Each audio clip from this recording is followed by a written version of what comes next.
What's up, guys? It's Calvin, and I am a little over 4 months on testosterone, and it's about time we make a video.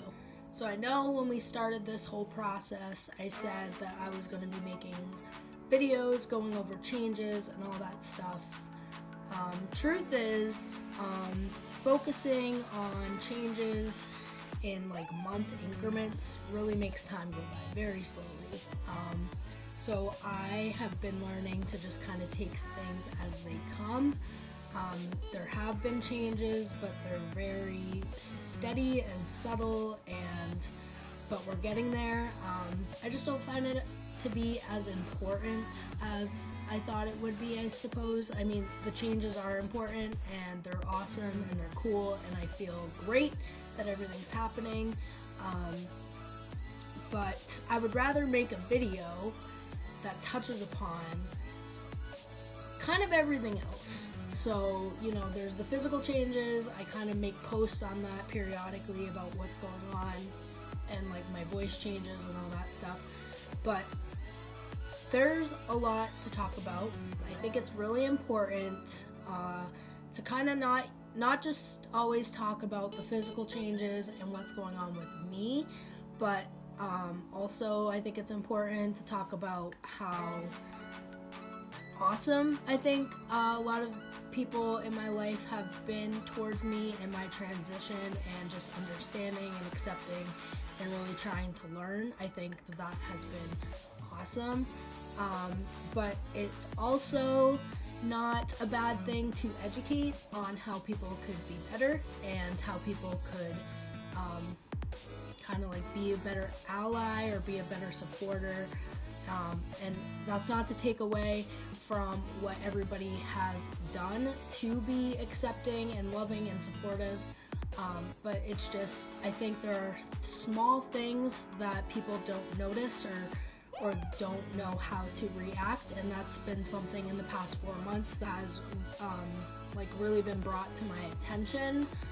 I haven't really talked much about this, but I'm obviously out and open at work.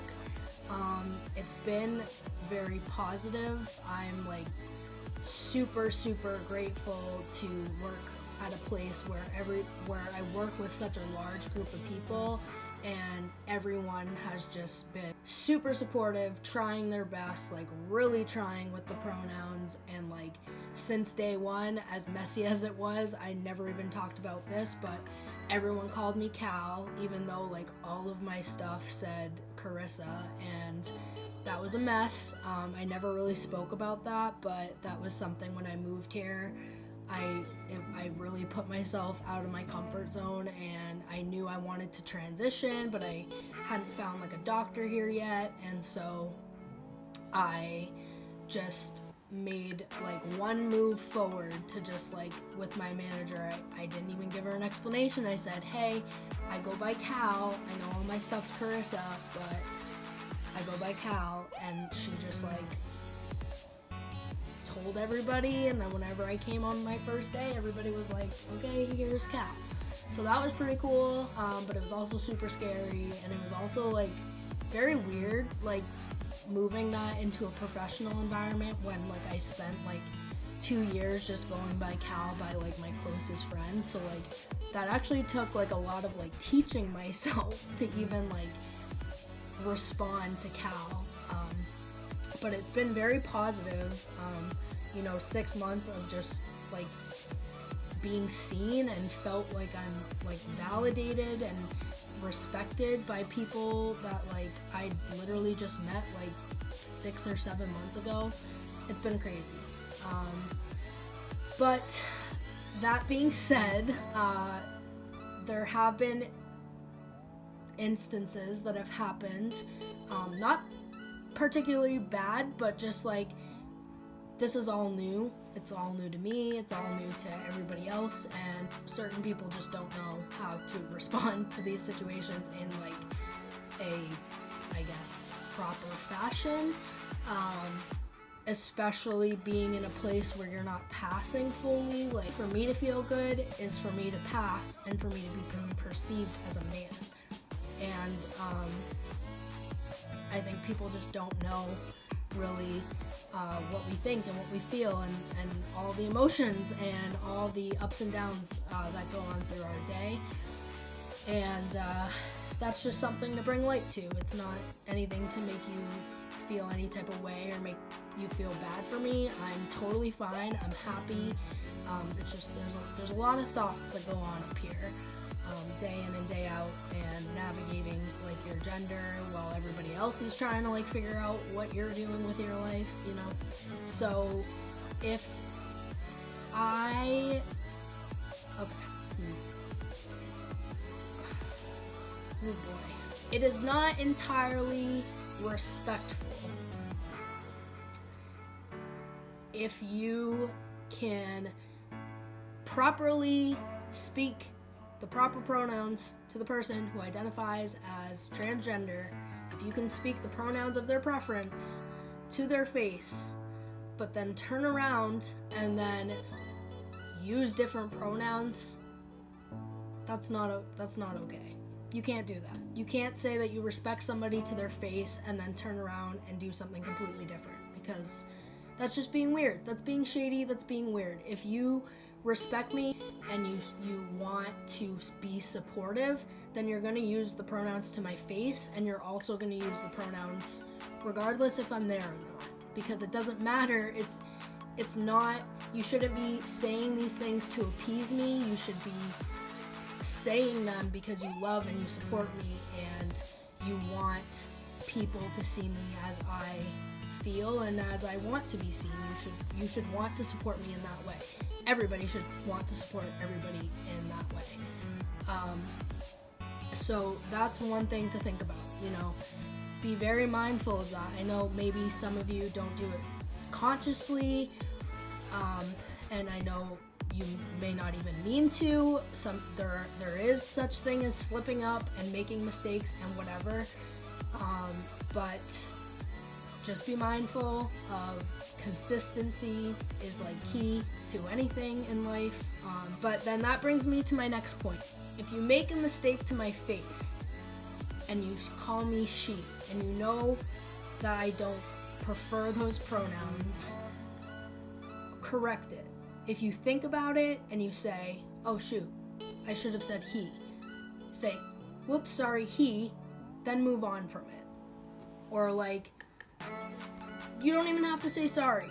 Don't even say sorry. Just say he, move on from it. Like, it's not that hard. I don't get offended easily, but I just want to bring light to the fact that there's a lot happening up here for all trans people. There's a lot happening in everybody's life, even if you're not a trans person. You don't know what people are dealing with. You don't know how full somebody's plate is, and so you just have to be kind. You have to like know what the person you are like talking to and supporting and loving and being with, you need to know how that person wants to be loved. You need to know how that person feels validated, and you need to try, if you respect that person, you need to try to meet those needs. I don't think that that's asking for too much. I just think that that's kind of like love language as a whole for just anybody. Any relationship that you have in life, you should want to love and support and condition to just be like happy and supportive for that person. You know, it just doesn't seem that hard.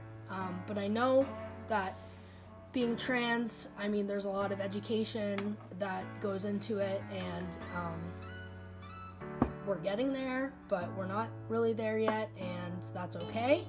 But that's why I want to make these videos, and I want to use, you know, my journey and my story as like a platform to educate, because I don't think that there's enough education out there. There's never enough education about, you know, the LGBT community and everything.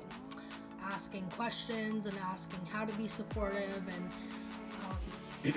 even people just sharing like links to other trans people that could help me with, you know, something that I'm going through, and all that stuff really means more than you guys know. So thank you for that. I'm really grateful for everybody's support.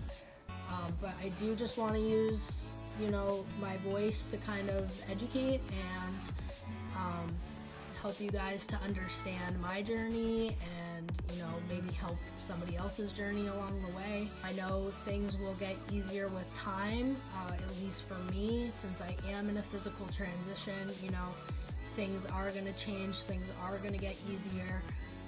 But I really feel like the beginning of this transition is a lot more mentally straining than physically straining. The first 2 months I was kind of a mess, to be honest. But we've gotten through that. I now feel like very happy. Like I feel like my moods have like completely leveled out, which has been awesome.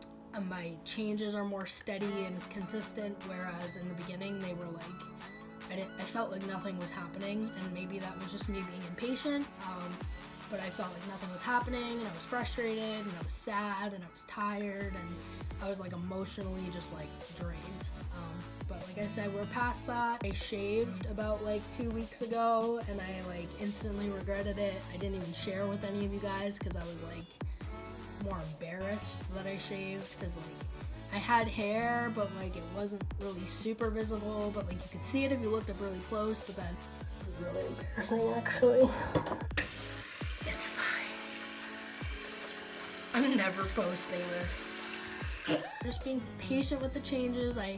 Like I said, I'm not going to be really posting many videos, just because I think the changes are so slow, and things happen, and I'm just kind of letting them come and go and pass, and you don't have to document everything. I'm just kind of embracing a more relaxed transition and not trying to think so much about what's happening to my body, and just kind of letting them happen and then stumbling upon them. So don't get caught up in that, because a lot of people that I follow on social media that are trans guys are very, very, very documentative. I don't even know if that's a word, but I just made it one.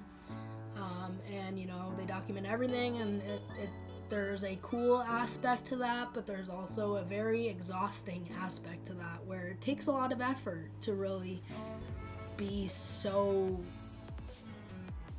super focused, aware on what's changing due to testosterone. I don't really know how healthy it can be, to be honest, but just be patient with the process, be patient with yourself. These are all things I'm just reminding myself as much as everybody else. Nobody's perfect. Everybody's trying to be, and like I said, I'm so grateful for that. But I just wanted to make a video, kind of put that out there.